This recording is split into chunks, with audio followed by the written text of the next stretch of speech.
Hola, ¿qué tal a todos? Espero que estén muy bien. Mi nombre es René y el día de hoy vamos a hablar acerca de un tema muy bonito. Vamos a responder o a intentar responder al menos la pregunta de por qué es tan importante la investigación. Porque todo el mundo parece tener o muy claro por qué y defiende que sí, que la investigación es muy importante, o nada claro por qué, y entonces únicamente se la pasa sin saber exactamente para qué se hace investigación. Y lo primero que hay que saber es que la ciencia en general requiere de investigación. Y eso es porque se hace preguntas muy específicas. Se hace las preguntas de ¿qué es la realidad? ¿Cómo se conoce a la realidad? ¿Y por qué la realidad es así? ¿Por qué las cosas ocurren de ese modo en nuestro ambiente general? Esas son las preguntas que de manera general se intenta contestar la ciencia, pero se las intenta responder no por medio únicamente de la dilucidación, sino por medio de la investigación. Y entonces de entrada la investigación se vuelve importante, se vuelve vital, porque es la forma en la cual nosotros respondemos a estas preguntas de qué es la realidad, cómo se conoce la realidad y por qué ocurre de ese modo. En la psicología sabemos muchos que no hay un consenso particular respecto del objeto de estudio. Sin embargo, lo que sí hay son varios paradigmas respecto de los cuales se dice que es necesaria la investigación para poder avanzar. Y esto nos puede generar una segunda pregunta, que es la pregunta de, bueno, entonces, ¿cuál es la mejor manera para hacer investigación? Si unos dicen que la cualitativa y otros dicen que la cuantitativa para empezar, y si otros dicen que los laberintos y otros no. Entonces, ¿cuál es la verdadera forma de hacer investigación? Y entonces esto podríamos traducir esta pregunta al ¿existe el método científico? ¿Existe un solo método mejor que los demás? Y pues la respuesta es no. Dado que el método científico son en realidad las diferentes modalidades en las cuales se practica la ciencia, es decir, la forma en que se investiga, pues entonces no existe un solo método científico. Existen muchísimos, inclusive ahorita dependiendo de qué investigues, dependiendo de la misma experiencia del investigador, entre muchas otras cosas. Justamente ahorita me estoy acordando del libro de tácticas de investigación científica de Zitman. Él propone como un libro de metodología para la psicología, pero no lo extrae de cuestiones particulares. Él no dice, este libro voy a citar a diferentes personas que se han dedicado al estudio de la metodología, o él hace un estudio de la metodología, no. Él escribe ese libro con base en su experiencia como investigador, en las cosas que él ha visto que funcionan mejor para determinados temas, para determinadas manipulaciones, para responder determinadas preguntas.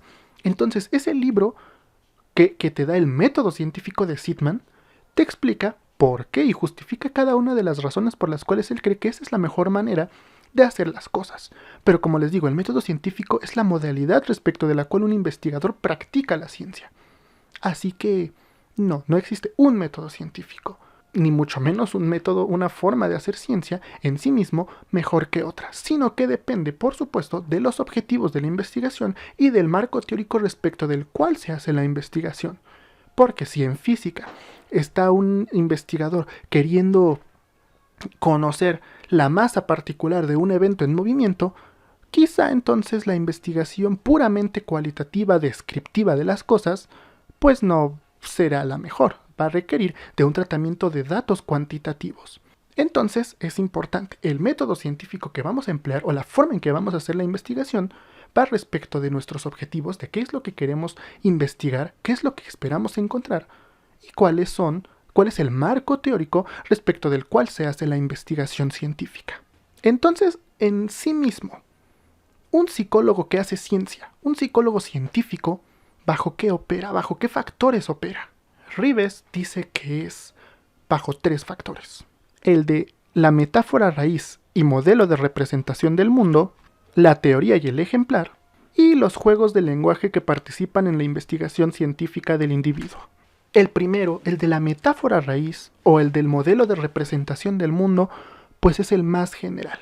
Son los supuestos básicos respecto de los cuales parte el científico para empezar a investigar. Por ejemplo, si nos paramos del lado de los cognoscitivistas y decimos que nuestro objeto de estudio son los procesos cognitivos o la mente o etcétera, Ese es nuestro modelo, nuestra metáfora raíz, la forma en que nosotros vamos a analizar a la realidad. Si nos paramos desde el lado puramente skinneriano y hablamos acerca de que el objeto de estudio es la conducta entendida como el responder del organismo en relación a su medio, entonces lo que vamos a ver va a ser completamente diferente que lo que ve el cognoscitivista. No podemos nosotros hablar acerca de la realidad al margen del marco teórico bajo el cual nosotros la investigamos. Y entonces no estudiamos lo mismo. El conductista no investiga lo mismo que el interconductual, aunque se puedan parecer los experimentos. A lo mejor también el cognoscitivista utiliza una tarea de igualación a la muestra. A lo mejor el cognoscitivista también utiliza un programa de reforzamiento. Pero eso no significa que estemos viendo lo mismo, que estemos estudiando el mismo fenómeno. Porque uno está estudiando procesos cognitivos, el otro está estudiando respuestas en relación al ambiente y el otro está estudiando un campo de contingencias como un todo. La metáfora que por lo general se utiliza es la de que tienen anteojos conceptuales diferentes. Y si yo me pongo los anteojos del cognoscitivismo, voy a ver algo diferente a que si yo me pongo los anteojos del interconductista.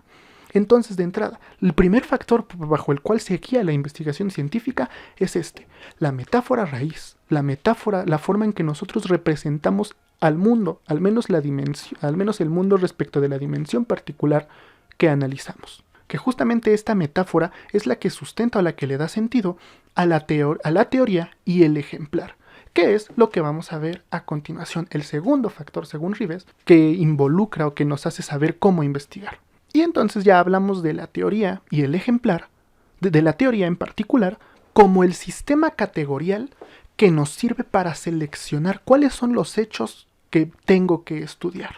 Porque obviamente allá afuera, en la realidad, en nuestro medio ambiente, están en todo momento ocurriendo cosas. La teoría es el sistema categorial que me permite saber cuáles me toca estudiar y cuáles no.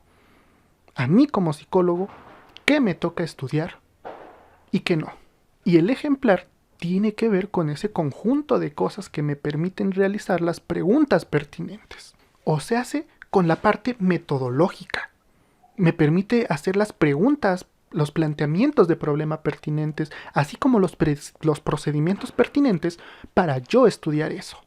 Y así tenemos teoría. Me permite saber entonces de lo que me rodea, qué hechos sí me tocan, qué fenómenos me toca a mí estudiar. Eso me permite la teoría. Y el ejemplar es el conjunto de cuestiones particulares que me hacen poder elaborar procedimientos y preguntas pertinentes para el estudio de esos hechos, para el estudio de esos fenómenos de la realidad que sí me toca a mí estudiar.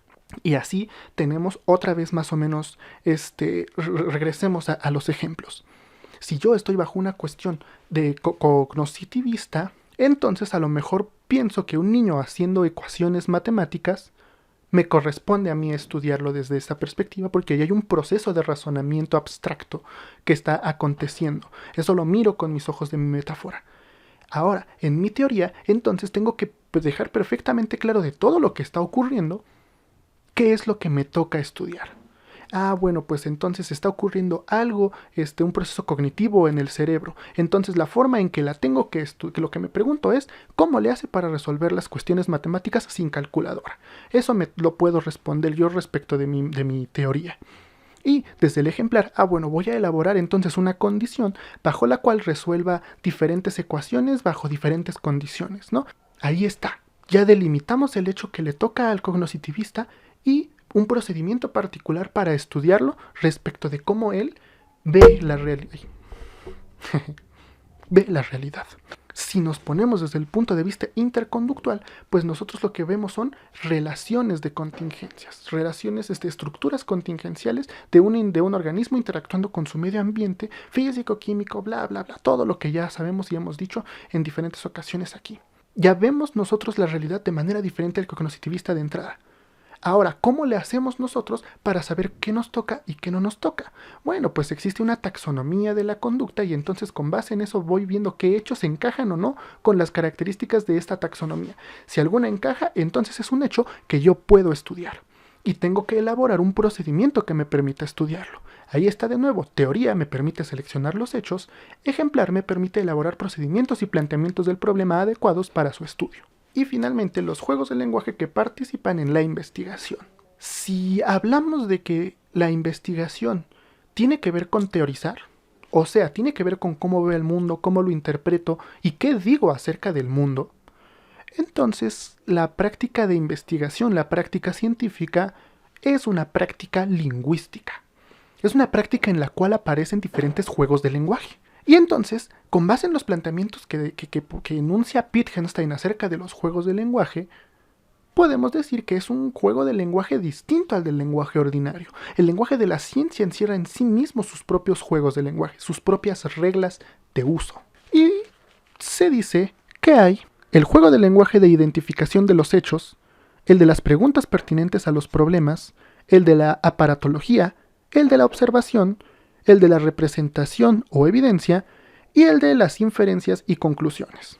El juego de lenguaje de la identificación de los hechos es justamente el que hablamos hace ratito de la teoría, el que nos permite, el juego donde nosotros podemos identificar y describir cuáles son los fenómenos que me competen a mí, que me competen respecto de lo que yo investigo.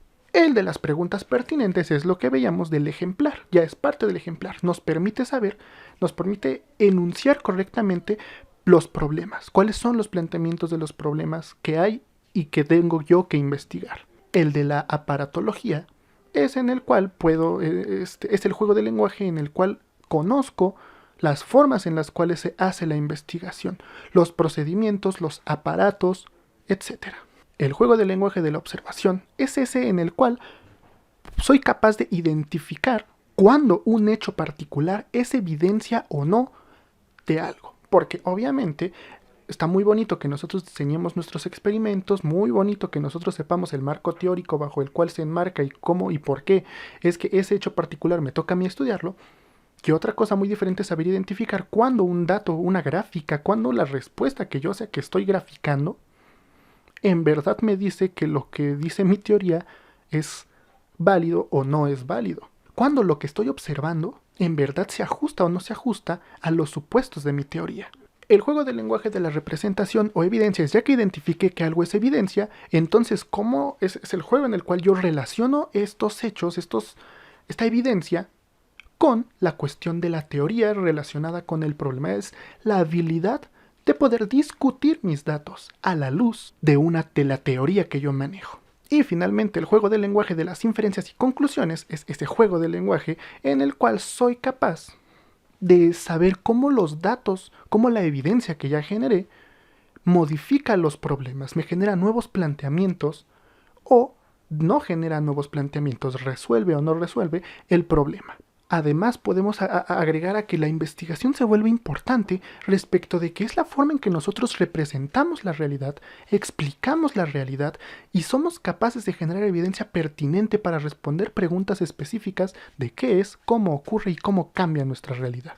Y podemos hacer investigación de dos tipos, investigación básica e investigación aplicada.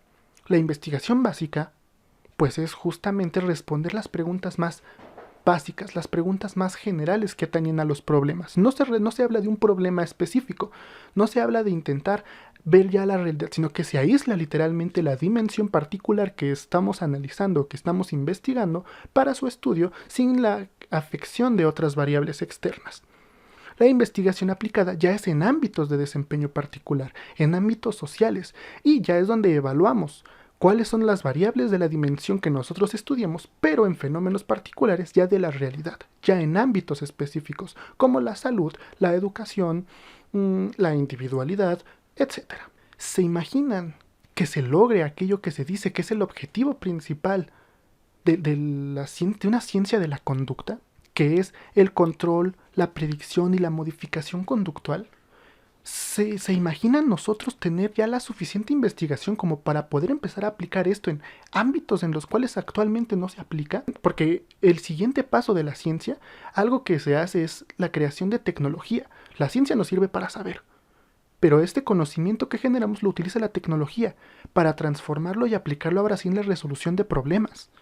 ¿Se imaginan que tuviéramos la suficiente producción de conocimiento como para que se esté generando tecnología en ámbitos donde la modificación de la conducta es importante, como en la salud, que pudiéramos tener una tecnología que en verdad nos permitiera a gran escala modificar los malos hábitos alimenticios, o en la psicología o en el ámbito forense, tener la suficiente claridad como para poder generar tecnología que nos permita identificar variables particulares en verdad asociadas a la comisión de un crimen, podríamos evitar que en ciertas condiciones haya crimen, porque todo eso es comportamiento. Sería muy padre, pero para eso se necesita investigación. Y pues finalmente la ciencia o la investigación no sirve de nada si no se comunica.